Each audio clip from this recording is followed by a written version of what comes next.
بسم اللہ الرحمن الرحیم۔ السلام علیکم ورحمۃ اللہ وبرکاتہ۔ ناظرین، تو کنٹرول استقبال مقرر ٹی وی چینل کی ایپیسوڈ تقریر کیسے کریں میں، اور آج ہمارا چوتھا پوائنٹ ماہ محرم اور یوم عاشورہ کے روزوں کی فضیلت۔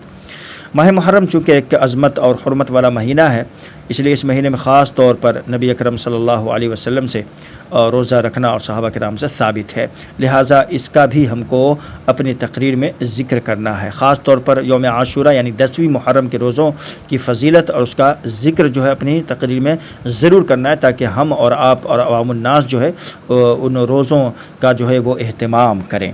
تو برادران اسلام، یہی وجہ ہے کہ رسول اللہ صلی اللہ علیہ وسلم یعنی آپ جو ہے اس کے ادب و احترام اور اس کے جو ہے عظمت و حرمت کا ذکر کرنے کے بعد، جیسا کہ تیسری ویڈیو میں تیسرے پوائنٹ میں ہم نے کیا ہے، تو اس کے بعد کہیں گے کہ برادران اسلام یہی وجہ ہے کہ رسول اللہ صلی اللہ علیہ وسلم اور آپ کے ساتھی صحابہ کرام رضوان اللہ تعالی علیہم اجمعین ماہ محرم میں خاص طور پر روزے رکھنے کا اہتمام کیا کرتے تھے، بالخصوص یوم عاشورہ یعنی 10ویں محرم کا روزہ رکھتے تھے۔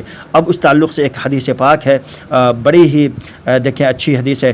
نبی اکرم صلی اللہ علیہ وسلم کا ارشاد گرامی ہے، افضل الصیام بعد رمضان شہر اللہ المحرم وافضل الصلاة بعد الفریضہ صلاۃ اللیل، رواہ مسلم، کہ رمضان کے بعد سب سے افضل روزے ماہ محرم کے روزے یعنی جو کہ اللہ کا مہینہ ہے، اور فرض نماز کے بعد سب سے افضل نماز رات کی نماز ہے۔ دیکھیں کتنی پیاری، کتنی میٹھی ہمارے نبی صلی اللہ علیہ وسلم کی بات ہے، اور پیاری پیاری حدیث ہے۔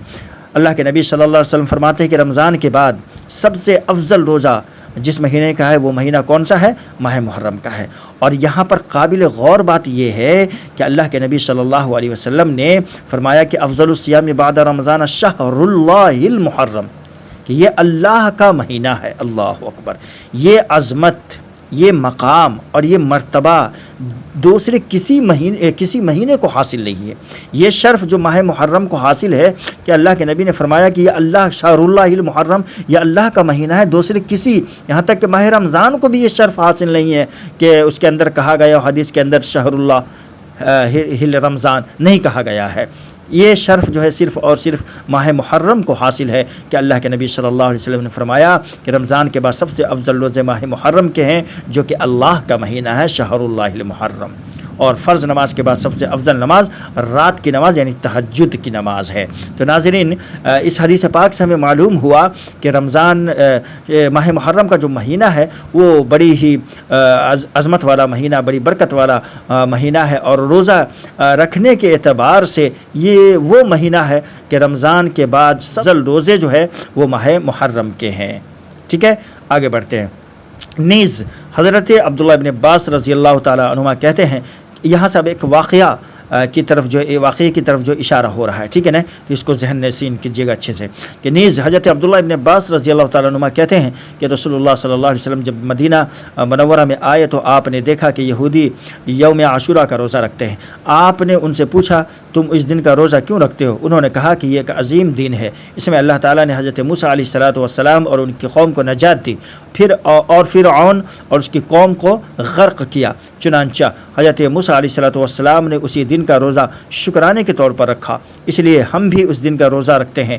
اس پر آپ صلی اللہ علیہ وسلم نے فرمایا کہ فنحن احق اولا و اولا بموسیٰ منکم، کہ تب تو ہم زیادہ حق رکھتے ہیں اور تمہاری نسبت ہم حضرت موسیٰ علیہ السلام کے زیادہ قریب ہیں۔ پھر آپ صلی اللہ علیہ وسلم نے خود بھی اس دن کا روزہ رکھا اور صحابہ کرام کو بھی اس دن روزہ رکھنے کا حکم فرمایا۔ تو یہ حدیث جو ہے، یہ واقعہ جو ہے صحیح بخاری اور صحیح مسلم کے اندر ہے۔ تو اس واقعے سے معلوم ہوا کہ یہودی جو تھے وہ بھی جو ہے یوم عاشورہ کا، جب نبی اکرم صلی اللہ علیہ وسلم مکہ سے ہجرت کر کے مدینہ گئے تو نبی اکرم صلی اللہ علیہ وسلم نے دیکھا کہ یہودی جو ہے وہ بھی جو ہے یوم عاشورہ کا یعنی 10ویں محرم کا روزہ رکھتے ہیں۔ تو آپ نے ان سے پوچھا کہ کیوں رکھتے ہو، کیا وجہ ہے، کیوں رکھتے ہو روزہ؟ تو انہوں نے کیا کہا؟ انہوں نے کہا کہ یہ ایک عظیم دن ہے۔ اس کی وجہ یہ بتلائی کہ اس میں اللہ تعالیٰ نے حضرت موسیٰ علیہ السلام اور ان کی قوم کو نجات دی، اور فرعون کو غرقاب کیا اور اس کی قوم کو غرق کیا۔ تو اسی وجہ سے جو ہے ہم اس دن کا روزہ رکھتے ہیں شکرانے کے طور پر. تو نبی اکرم صلی اللہ علیہ وسلم نے فرمایا کہ پھر تو ہم تم سے زیادہ حق رکھتے ہیں حضرت موسیٰ علیہ السلام کے قریب ہونے کی وجہ سے، لہٰذا ہم بھی جو ہے تمہاری نسبت ہم زیادہ حق رکھتے ہیں، حضرت موسیٰ علیہ السلام کے زیادہ قریب ہیں، لہٰذا ہم بھی جو اس دن کا روزہ رکھیں گے. چنانچہ نبی اکرم صلی اللہ علیہ وسلم نے خود بھی اس دن کا روزہ رکھا اور صحابہ کرام کو بھی اس دن کے روزہ رکھنے کا حکم فرمایا. اسی طرح یوم عاشورہ کے روزوں کی فضیلت کی جہاں تک بات ہے تو نبی اکرم صلی اللہ علیہ وسلم نے فرمایا، یہ بھی آپ ضرور ذکر کیجئے گا کہ نبی اکرم صلی اللہ علیہ وسلم نے یوم عاشورہ کے روزوں کی فضیلت کے تعلق سے فرمایا کہ یکفر السنۃ الماضیہ. نبی اکرم صلی اللہ علیہ وسلم نے فرمایا کہ پچھلے ایک سال کے گناہوں کو مٹا دیتا ہے. یعنی حضرت ابو قتادہ رضی اللہ تعالیٰ عنہ کہتے ہیں کہ نبی اکرم صلی اللہ علیہ وسلم سے یوم عاشورہ کے روزے کے متعلق سوال کیا گیا تو آپ نے فرمایا کہ یکفر السنۃ الماضیہ، کہ پچھلے ایک سال کے گناہوں کو یہ جو ہے یوم عاشورہ کا روزہ مٹا دیتا ہے. تو یہ ہے ماہ محرم کے عاشورہ کے روزوں کی فضیلت. لہٰذا اس حدیث کے پیش نظر حضرت مسلمان کو یوم عاشورہ کے روزے کا اہتمام کرنا چاہیے اور اتنی بڑی فضیلت حاصل کرنے کا موقع ملے تو اسے ضائع نہیں کرنا چاہیے. نیز اب ایک مسئلے کی طرف جو ہے یہاں پر اشارہ کیا جا رہا ہے، دیکھیے گا، غور کیجیے گا. نیز نبی اکرم صلی اللہ علیہ وسلم کا یہ فرمان بھی ہمارے سامنے ہونا چاہیے کہ نبی اکرم صلی اللہ علیہ وسلم نے فرمایا کہ صوموا یوم عاشورہ وخالفوا فی الیہود وصوموا قبلہ یوما او بعدہ یوما، کہ تم یوم عاشورہ کا روزہ رکھو اور اس میں یہود کی مخالفت کرو اور اس سے ایک دن پہلے یا اس کے ایک دن بعد کا روزہ رکھو.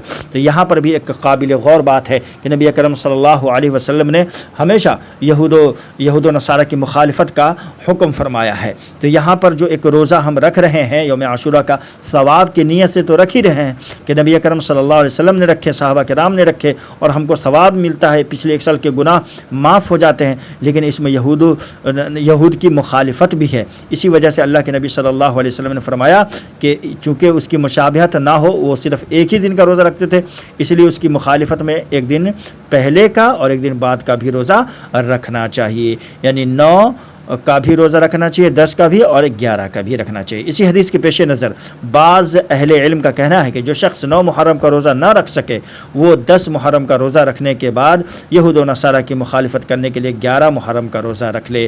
اور شاید اسی روایت کے پیش نظر علامہ ابن قیم رحمہ اللہ اور حافظ ابن حجر رحمہ اللہ کا کہنا ہے کہ صوم عاشورہ کے 3 مراتب ہیں.